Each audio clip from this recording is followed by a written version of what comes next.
and then I'll present you when you can start. Okay, everyone, so welcome back for our last talk of our Bandoleros 2021 meeting. I have the pleasure to introduce Andrea Ricolfi from CISA, who tell us about virtual invariants of Quot schemes on treefolds. Andrea, please go ahead. Thank you. First of all, thank you, Marcos, and thank you, Amar, for the invitation. I was very pleased and honored to be here. And also, since I'm the last speaker, I want to take the freedom to thank you again on behalf of everyone for this beautiful event that you organized. Thank you so much. I really learned a lot from the talks.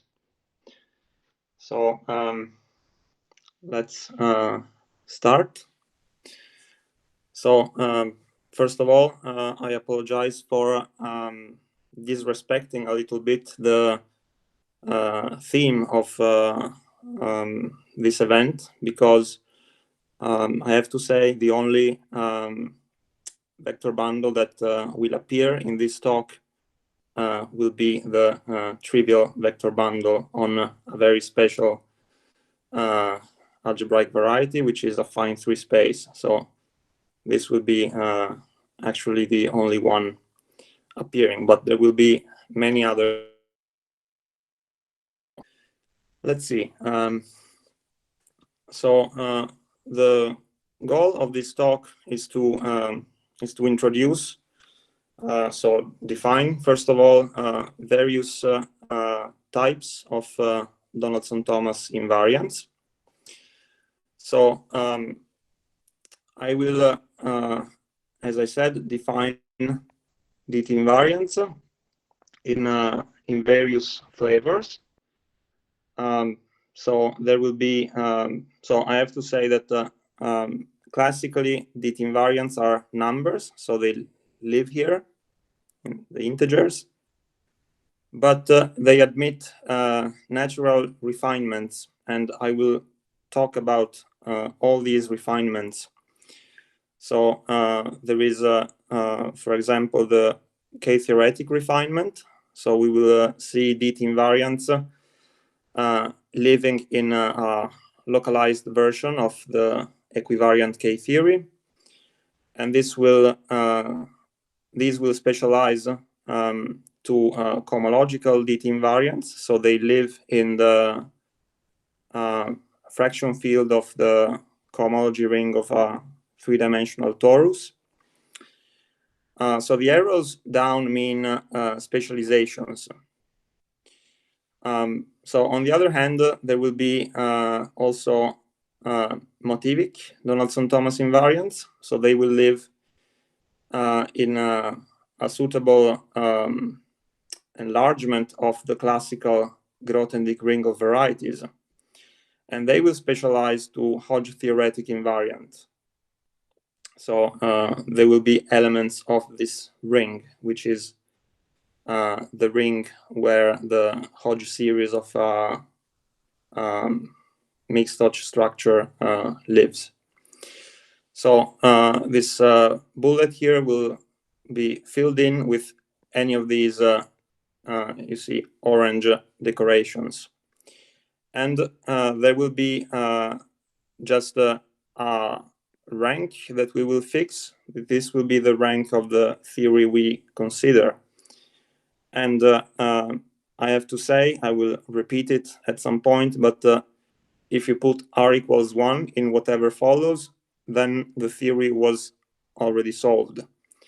So I will present formula for these Donaldson-Thomas partition functions. So we will see what's here in all the cases. And so if you are not interested in the formula, then it doesn't matter. The one way to attend this talk is to just see the definitions of these invariants. So this is actually the main content, that one can make such definitions, such refinements of the bare integers. So let's see. So the main character in higher rank DT theory is the Quot scheme. So what Quot scheme? We fix a smooth threefold and a locally free sheaf of a given rank. So this is the R that I was talking about. We fix it. So for any non-negative integer, you can define the Quot scheme of length and quotients of this locally free sheaf. So it's denoted this way, and its closed points are surjections from our given F to a zero-dimensional sheaf T. And this number n that we fixed is the length of the quotient. So if you want the holomorphic Euler characteristic, or equivalently the dimension of the space of global sections. So as I said, today we will mostly focus on A3, and there is no choice for the locally free sheaf. We will have to take the trivial vector bundle. So if you're wondering why threefolds, it's because Donaldson-Thomas theory is designed for threefolds and for nothing else. So this slide is telling you why I like Donaldson-Thomas theory, because so there are many well-behaved moduli spaces that we learned and that mathematicians talked about a lot. For example, if we put on this line in increasing order, so to say, what we know about the famous moduli spaces, well, near everything we are forced, I think, to put the Grassmannian, for example.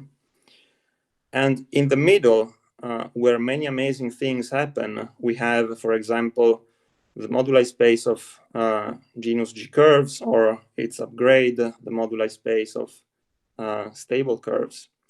There is also the moduli space of K3 surfaces, or the Hilbert scheme of points on a smooth surface. So these are all moduli spaces that, as schemes, we can pretty much say we understand. For example, we know the Hilbert scheme of a smooth surface is non-singular of dimension 2n, and we can make many interesting calculations on this space. However, if we look at, for example, the Hilbert scheme of points on A3, or its generalization, the Quot scheme that I just mentioned, then as schemes, we don't know almost anything about them. For example, if you want to know or compute or make a bound for the number of irreducible components for the Hilbert scheme of points on A3, or if you want to know if it's generically reduced, then I think you will experience very dark moments in your research, because these are hard problems, very hard. However, so it's precisely near this nothing that Donaldson-Thomas theory lives. But one of the reasons I like it so much is that even though we don't understand the moduli spaces as schemes, we can still pretend somehow that they live here, and that and we can actually say many remarkable things. And the study of these remarkable properties is perhaps one way to define Donaldson-Thomas theory. So let's see one of these properties. So as I said, let's so this Quot scheme of A3, length and quotients, is the main character, especially for today. And it has a special property, which is the starting point for all the DT theory in higher rank. And this property is that this Quot scheme is a critical locus. So critical locus means that it can be realized as the scheme theoretic zero locus of an exact one form. on a non-singular variety. So zeros of df, where f is a function on a larger space. So let me show you how this works. So we fix R and N as before. So R is the rank. So we consider the following quiver. I called it Q3R. So we start with a 3-loop quiver, which is this one. I hope you see my pointer. So you start with this 3-loop quiver, then you add an additional vertex here together with R arrows. So that's the R. And you also fix this potential, which has nothing to do with these arrows, just with the 3 loops. Now, let's consider the space of representations of this quiver, representations of dimension 1, n. So 1 means that here we put a one-dimensional vector space over this vertex, and here an n-dimensional one. So the representation space is then defined by assigning 3 endomorphisms here and R maps from C to Cn, so R vectors. And we can define the following map. I called it FRN. So FRN is the trace of this potential. So it takes a general representation like this. It does nothing to the vector, but it takes the trace of our potential. Now, in this big space, which is a big affine space, we can consider an open subset. It can be realized as the stable locus of a certain stability condition, but let's not do that. I will define it explicitly. So you take this locus URN, which is defined by the condition that these vectors, which are elements of Cn, they span the underlying representation of the unframed 3-loop quiver. So here I wrote the precise linear algebra condition, but really, so I read it just for completeness. If you take all monomials in the matrices and you apply them to all the vectors you have, then the span of this space is maximal. It has the maximal dimension, which is n. So on this space, the group GLN acts freely. And so you can form the nicest type of quotient that you can think of, which is a geometric quotient. And so you do this thing, this quotient. So that's denoted the NC Quot for non-commutative Quot scheme. It is a non-singular variety of this dimension, 2n squared plus 3n, Rn. And it is non-singular because URN is non-singular and the quotient is free. So the function FRN we defined before is equivariant, and so it descends to this quotient. And now the statement is that the Quot scheme is isomorphic to the critical locus of this function on the non-commutative Quot scheme. So this was proved for R equals 1 by Sendroy, and together with short benches, I generalized it to any R.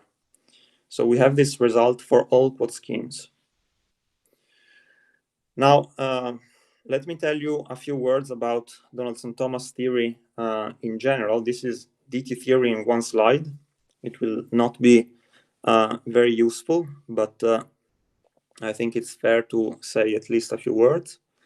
So the usual setup is we fix a smooth projective Calabi-Yau threefold, and we consider a moduli space of stable sheaves with given Chern character. So this alpha we fix here. We consider this moduli space. And we want it to be proper, so we assume that alpha is such that stable equals semi-stable. Now, on this space, by foundational results by Richard Thomas, there is a virtual fundamental class, which is a degree 0 cycle class on the moduli space, where this 0, the degree 0, is a consequence of the Calabi-Yau-3 condition. So since we are on a proper space, we can take the degree of this class, and that's the Donaldson-Thomas invariant, so this number here. So one way to think of this is as a deformation invariant analog of the topological Euler characteristic, which doesn't stay the same in families, but any number that's defined through a virtual class will stay the same. So the key fact of the theory is that such a moduli space of sheaves is locally a critical locus for some f, for some function on a larger smooth scheme. This is a very beautiful result with a long and complicated history. But the point is that this is the starting point for our belief that there should be a well-defined virtual number of points that counts somehow this moduli space. So to explain it with a picture, let's think about this local model, crit f. So the critical locus of a function is the intersection of the 0 section with the exact one form df. And so since we are in the cotangent bundle of the ambient space, we are intersecting two things of complementary dimension. So normally we would expect to get a finite number of points, and we would like to say that this number is the DT invariant. However, of course, the 0 section need not be transverse to the graph of the DF section, and so we may end up with some excess intersection. So this is what makes the count hard to compute. So why do we like critical loci so much? Not only because of the previous result that I told you, but also because of this journey that I'm now guiding you through. So fix one such critical locus. So to F, you can associate the sheaf of vanishing cycles, which is a perverse sheaf defined on the critical locus. And you can take its cohomology, which is the graded vector space, which I'm underlining here. So you can define the Euler characteristic through this hypercohomology. Now, this is sometimes called the virtual Euler characteristic, and it's, of course, an integer. So now we did this journey. Now there is another journey we can make, this one. So there is a motivic version of the vanishing cycle sheaf. It's defined by Duneff and Luzer. So it's this class here that I'm not defining, but it is there. And this is an element in the Grothendieck ring of varieties.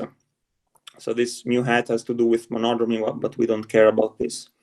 So Grothendieck ring of varieties, isomorphism classes of all varieties up to the cut and paste relations, which just to say that if you have a closed subscheme of a larger scheme, then the class of the larger scheme is the same as the class of the closed part plus the class of the open complement. So, and we correct this motivic vanishing cycle with this shift by the Lefschetz motive to the power minus d over 2, where d is the dimension of the ambient space. So this L here is the class of the affine line. And now we can again take the Euler characteristic of such a thing, and the result is that, well, we get the same number that we got under this journey. And if our moduli space of sheaves were globally isomorphic to such a critical locus, then the DT invariants that I defined here would be equal to this virtual Euler characteristic defined here. And we would call this Z-ver the motivic DT invariant. So this for the local case. And by the result I mentioned on the Quot scheme, this is all we care about in this talk. So here is a so here are the first three types of DT invariants that we can construct. So this one is the motivic one that comes from the critical locus description plus the previous slide. So we do this on the Quot scheme. And then there is the Hodge theoretic one, which is a specialization of the motivic one. So this is done as follows. You take the compactly supported cohomology of the vanishing cycle sheaf on the Quot scheme. It carries a natural mixed Hodge structure, and so you can define its Hodge series. This Hodge series depends on three variables, x, y, z. Here I just wrote the general definition of the Hodge series for a general cohomologically graded mixed Hodge structure L. So so this is the Hodge theoretic DT invariant.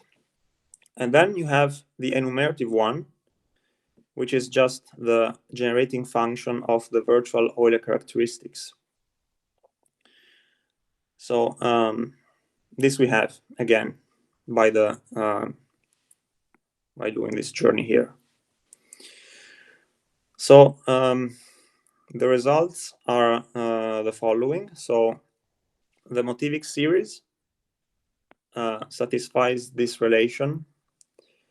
So again, the case R equals 1 was computed already several years ago by Beren, Bryan, and Sandroy. And the case arbitrary R was done by Katzaniga and independently myself in our PhD thesis. But later, last year, we gave a different proof with our collaborator. And this proof is completely different. It exploits wall crossing in the motivic quantum torus, which is a motivic cousin of the cohomological whole algebra. Now there is a further observation, namely that this series factors in this way as a product of R copies of the rank 1 generating function suitably shifted. So this will come up later in a different flavor. Then there is this formula for the Hodge theoretic one. Not much to say about this. It follows from this one and the quiver description. And then there is the enumerative one, which is actually the first one that I was interested in. So this is computed by Sjoerd Benches and myself a few years ago, and it's assigned McMahon. And again, this was already known for R equals 1. This has been known for a while. It was for R equals 1, this was, I think, the first complete calculation in DT theory. So what is this M? It's the McMahon function. It's defined as this infinite product, and it is equal to the generating function for the number of plane partitions, which will show up later. So these are the formulae for the for some of the DT invariants. And here is another reason why we like critical loci, because any critical locus has what Beren and Fantecchi defined as symmetric obstruction theory. So this is in general a complicated structure, but in this particular case, it's very easy. So here is what a symmetric obstruction theory is in this particular case. So start with df and dualize it. So construct this cosection, which goes from the tangent bundle of U to the structure sheaf. So the image of the cosection is, by definition, the ideal sheaf of Z inside U. Now you have this surjection here that you can restrict to the critical locus. And so you get this surjection right here to I mod I square, which you can compose with the exterior derivative. So you get this composition here. You just repeat omega U restricted to Z up here. And this composition is the Hessian of the original function. So one way to view this composition is as a morphism of complexes in the derived category, where both complexes are in degrees -1, 0. The target is the so-called truncated cotangent complex. So what I want to say is that out of such data, you can construct two things. First of all, the virtual class, which again, in general, is more complicated definition, but in this case, it's quite easy.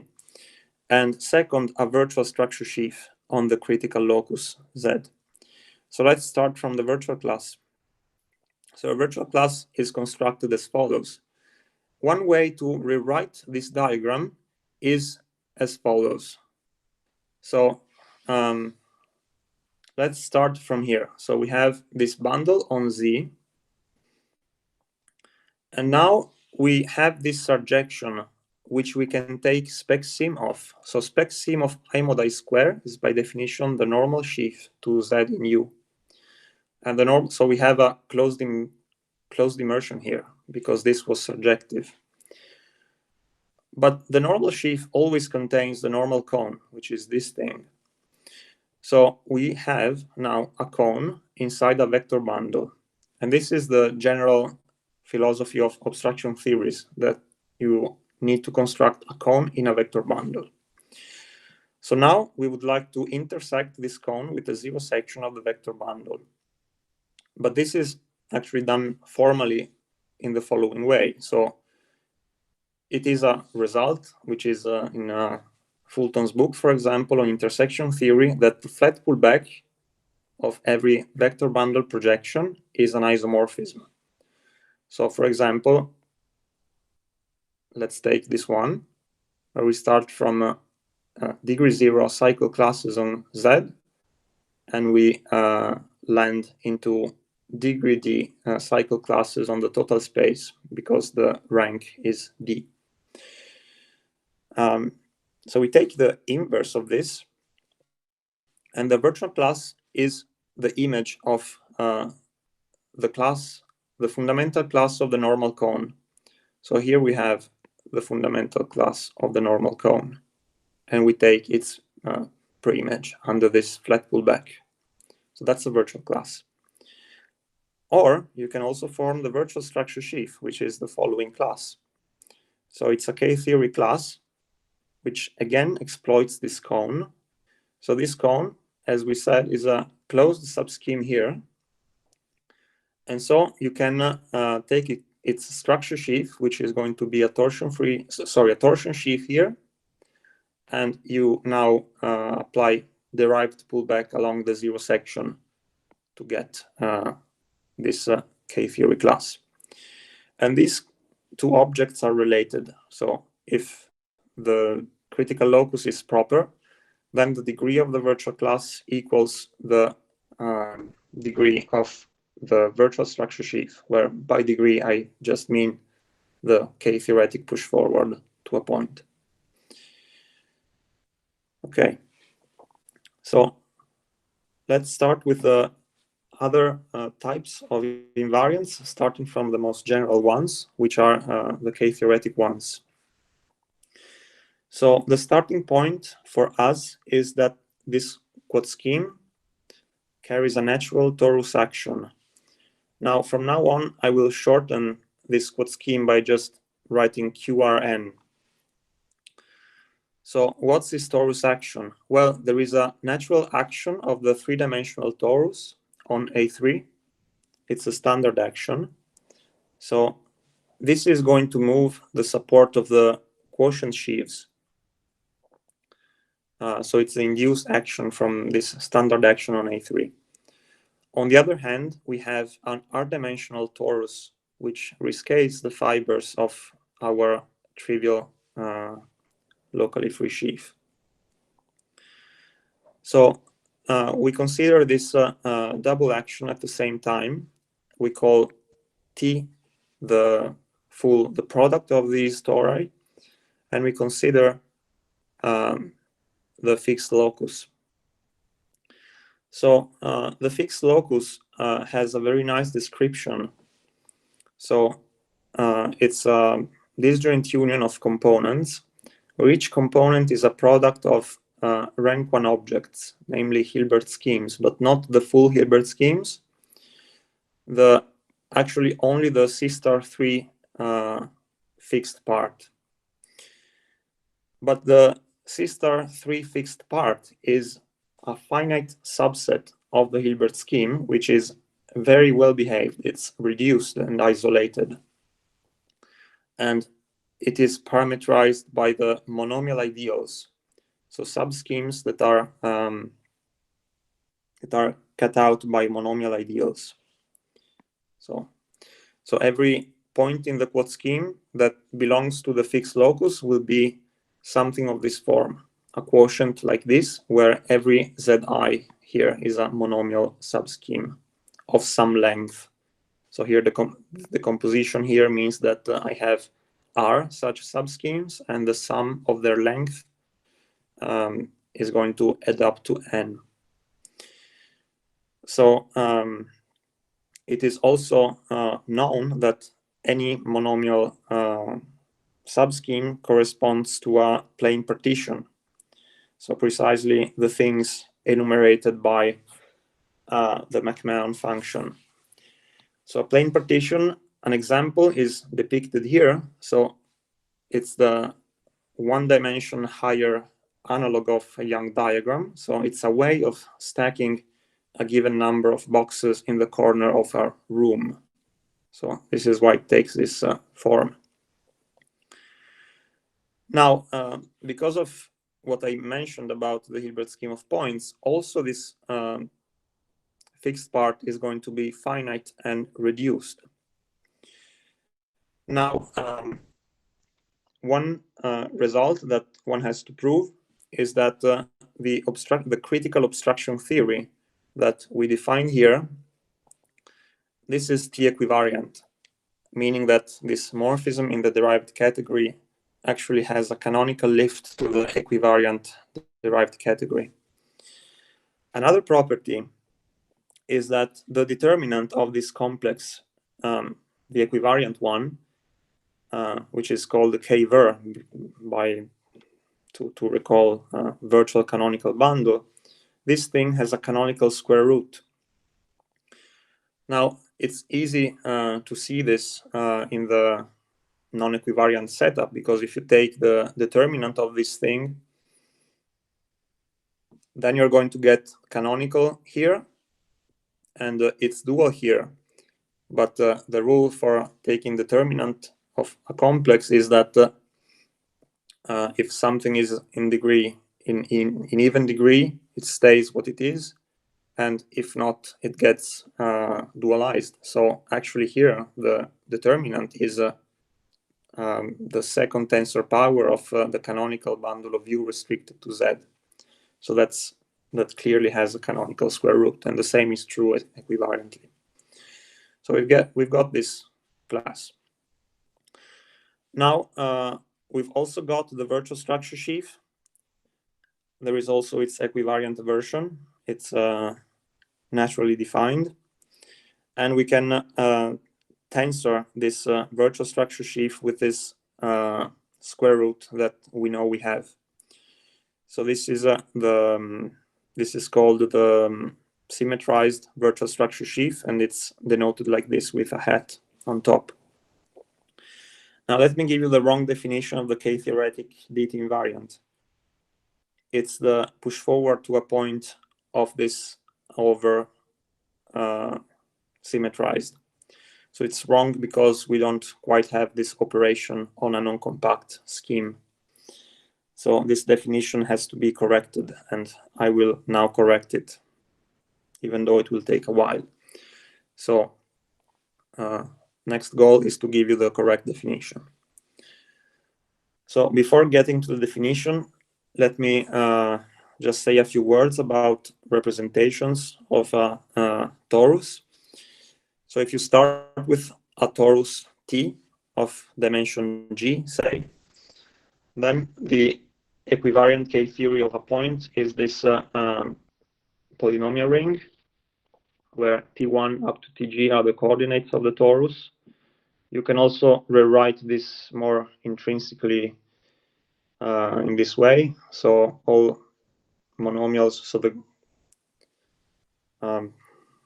what's it called, the group ring of the character lattice of the torus.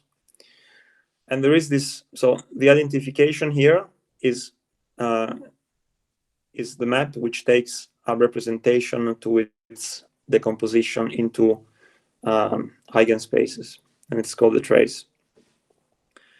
Now let's see a few examples. So here we have the standard action on A3, which I mentioned before. So let's have this fixed for G equals 3. Let's take a monomial subscheme, so a plane partition like this.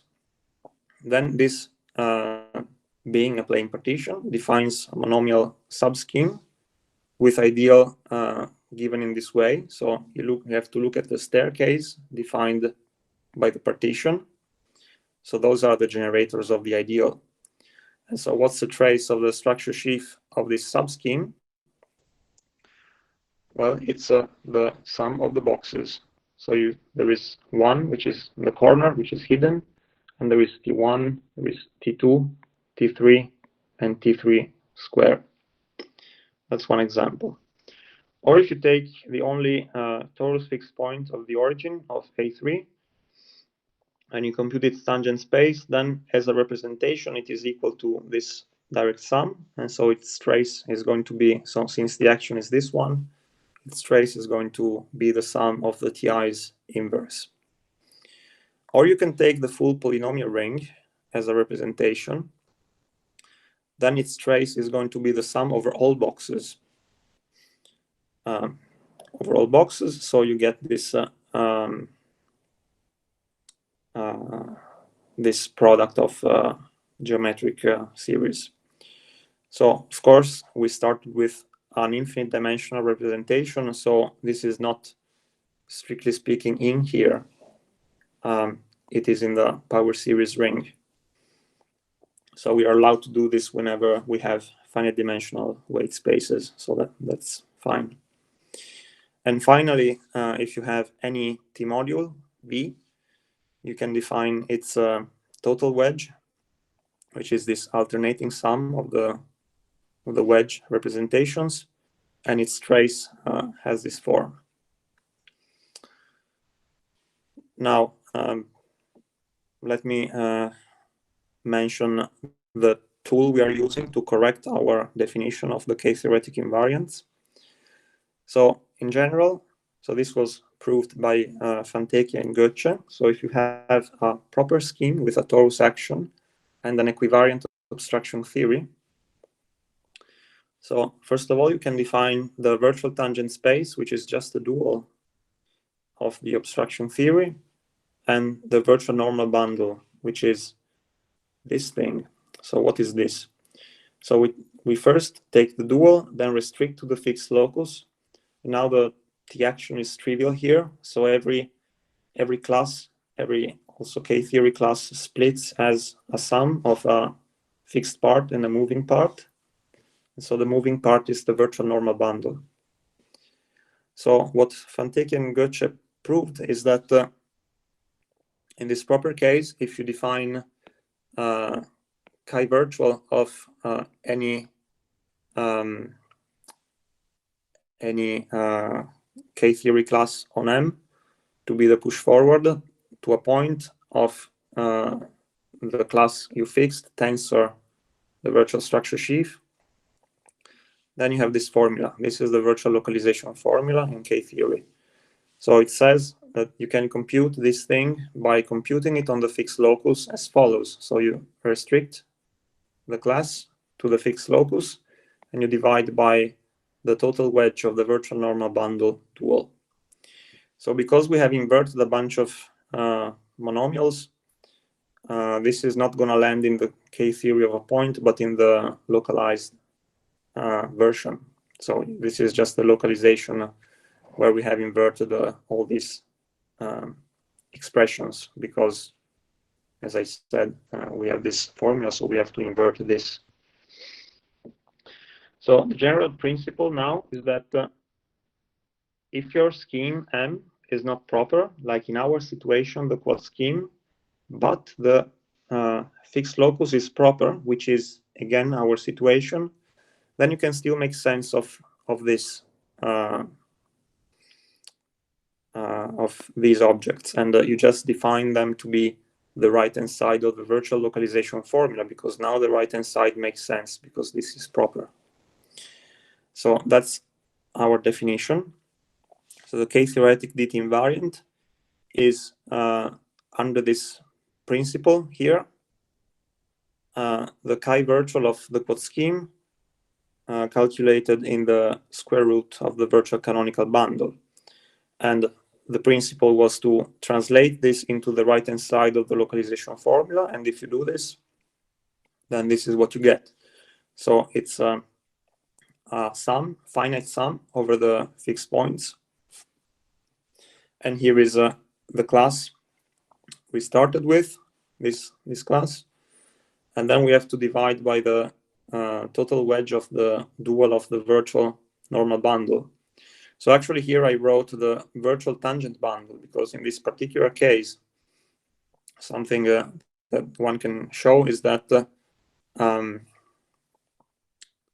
there is, so the virtual normal bundle, the virtual tangent space is entirely movable. So then we form the generating function of these invariants. So let's be careful to say where this lives. So there are, so let's start over. So actually, so there is some chromatic importance in this slide.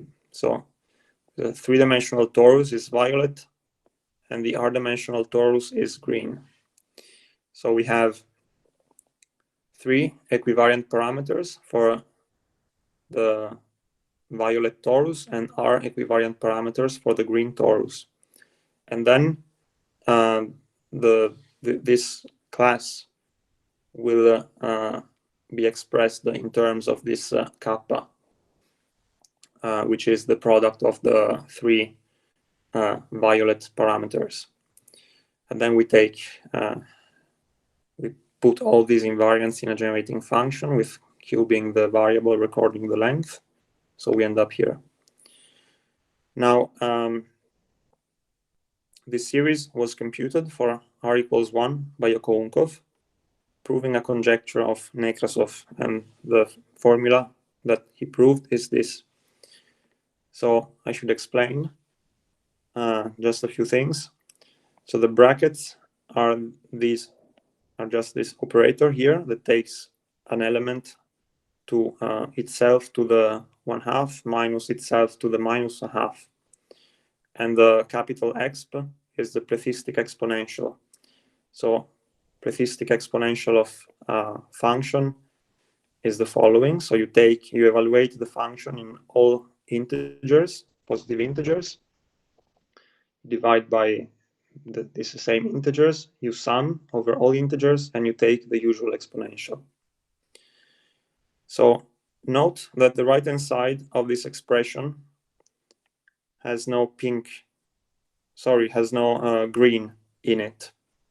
So there is no dependence on these parameters. And this is to be expected, because if you look at the action of the full torus on the non-commutative Quot scheme, then the part that has to do with the framing torus is trivial.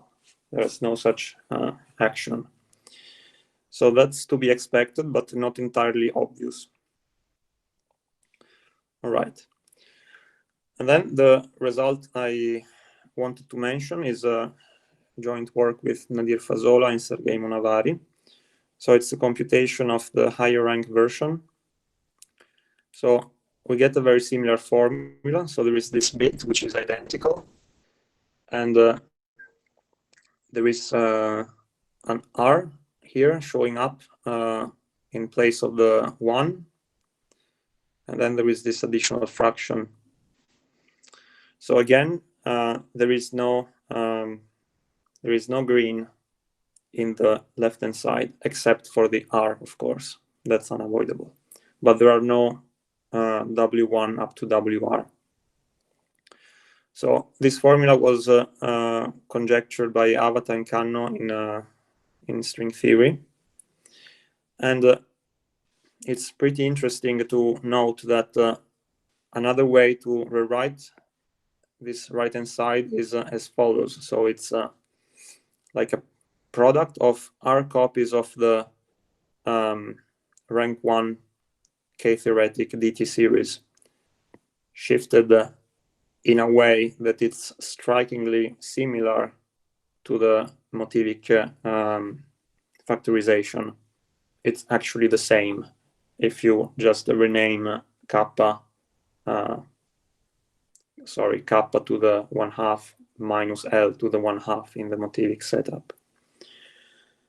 So there is this formula. Okay, just very quickly, so how this is proved. So as I said, the virtual normal bundle agrees with the virtual tangent space, and we decompose it as sum of easier vertex terms for which we have an explicit formula. So each of these guys will depend on the framing parameters. On the other hand, we prove that the full series does not depend on the parameters. So given that we know that this is actually the crucial step, the series does not depend on the framing parameters. So I'm stressing this. So the fact that there is no green here is not a consequence of the result. It's actually used. It's proved beforehand and used in the argument. So then we can pretend we don't know this and evaluate our series, which is now written in this way, at any value of the WIs that we like this one, and then compute the limit for L that goes to infinity. Because in this limit, then we find this formula, and it is easy to check that it is equivalent to this one. So what are these vertex terms? Just to show you that they are there. So it's something depending on the W's, and then there are these terms where the QIs are the structure sheaves of the monomial ideals that are involved in the partition that we fixed. So here, recall, we are working over a fixed point. And the bar, don't worry about it, it's just the equivariant circularity which does this. So anyway, we have this formula for the vertex terms. And then we can, so in the same paper with Fazola and Monavari, we computed also the cohomological reduction, which is taking the Euler class of these virtual tangent spaces. So again, we form the generating function, and the generating function is computed like this. So there is a McMahon with the correct sign inside to the minus R times this thing where the SIs are the Chern classes of the equivariant parameters of the violet torus. So again, of course, there is no reason to expect to find these other Chern classes. So this was a conjecture by Szabo, again in string theory. Now the last bit I want to discuss is compact geometries. So we fix a projective threefold, locally free sheaf, and we ask when does the Quot scheme I introduced at the beginning have a virtual fundamental class.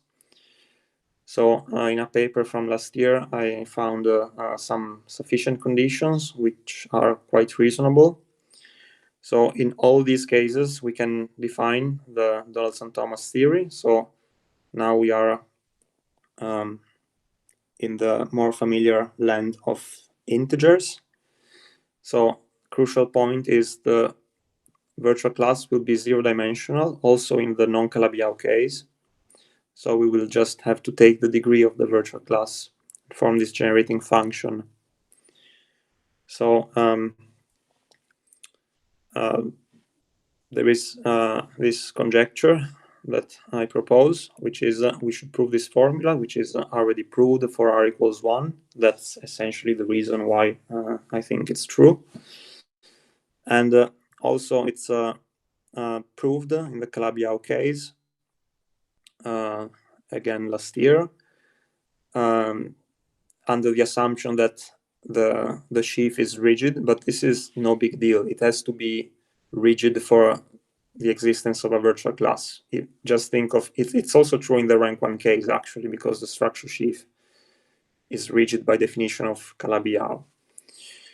And again, with Fazola and Monavari, we proved this formula in the toric case when the sheaf is exceptional, again, needed to get the virtual class, and additionally in the equivariant case. So this is it. I thank you all if you are still there. And again, thank you so much, Marcos and Amar, for this wonderful workshop.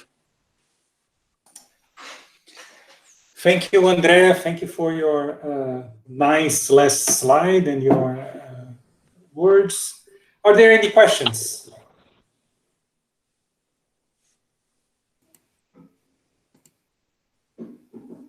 Daniele has a question.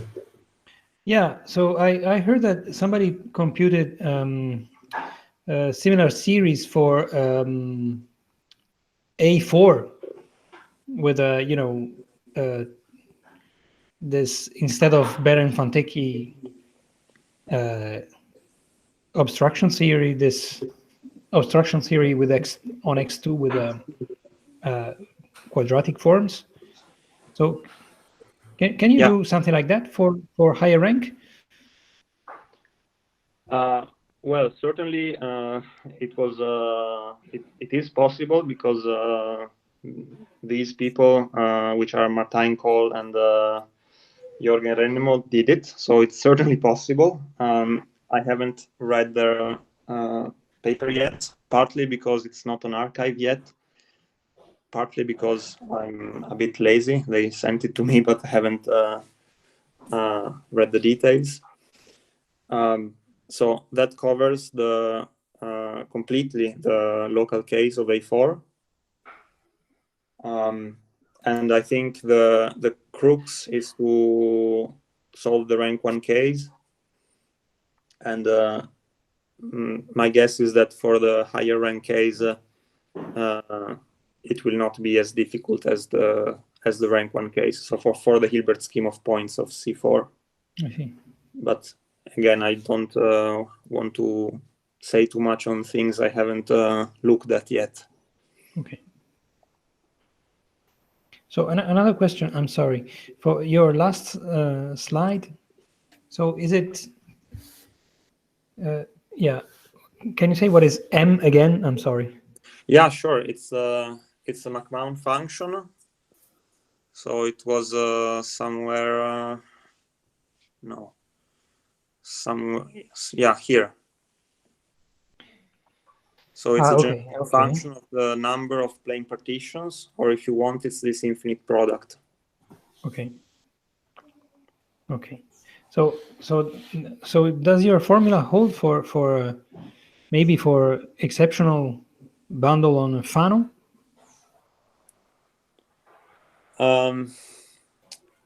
Let's see.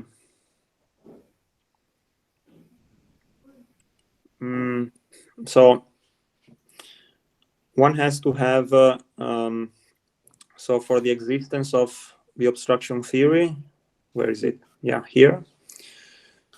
So one needs Y to have to not have a higher cohomology of the structure sheaf. Okay. So again, for example, toric is fine. I don't know if all Fanos have this. Yeah. They do? Mm-hmm. Okay, then yes. But you Great. said that, okay, all right. And then F has to be rigid. F has to be, so rigid in the Calabi-Yau case, it's enough. Okay. And exceptional in all other cases. Oh, I see. Okay. Yes. More questions? Hi, Andrea. Hi. So thank you for this talk. I want to ask a question. So on P3, the Quot scheme and the frame sheaves are equivalent. So this formula is the same as if you compute it for the frame sheaves. Absolutely. So what about on other threefolds? Maybe can we use this to compute something about frame sheaves on other threefolds? I think so. I think if I wanted to do that, I would open a paper by Oprea and I would look for his examples of when the moduli space of framed sheaves has an obstruction theory, symmetric obstruction theory, and I will do those. Otherwise, nothing is defined. But I'm sure. I mean, I remember there are meaningful examples in that paper that one can start from. So yes, definitely other threefolds is available. Okay. But it's not going to be the same as the Quot scheme of A3 because, as you said, if it's not P3, it will be a different space. Okay. I see. Thank you. Sure. Are there other questions, remarks? So, Andrea, one thing that I never quite understand is that what is the Donaldson-Thomas invariant? What does this this generating function, etc., tell us about the Quot scheme itself? So, if I'm interested in I don't know, this Quot YF and n is equal to 5, what does the formula tell me about this scheme? This is super hard. I don't think I'm qualified enough to tell you that, but I can give you a negative result. So imagine. So let's take the Hilbert scheme of points on A3. So as every scheme, the Hilbert scheme of points on A3 has its own Behrend function. Now it is an open problem to determine whether the Behrend function is the constant -1 to the power n. On the other hand, the Behrend function is an invariant of singularities. So the Behrend function does tell you something about the singularities of the Hilbert scheme. However, the generating function of the virtual Euler characteristics of the Hilbert scheme, which is what you would get by computing the generating functions, the generating function of the Behrend function, is the same that we would get if it were constant. So given that, so we have no idea actually, because the Hilbert scheme somehow the generating function doesn't seem to care about, for example, the singularities that would be excluded by the constancy of the Bering function, because even if it was constant, it would have the same dt partition function. So I'm not sure I've been clear. This was a negative result, so possible answer, but again, I'm too ignorant to give a complete answer, but not so much. You can understand probably from the numbers themselves. But I'm not sure. I don't know enough. Thank you. Are there other questions?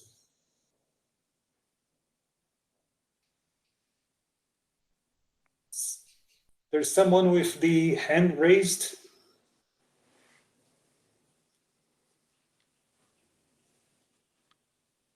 Okay, so if there are no other questions, let us thank Andrea again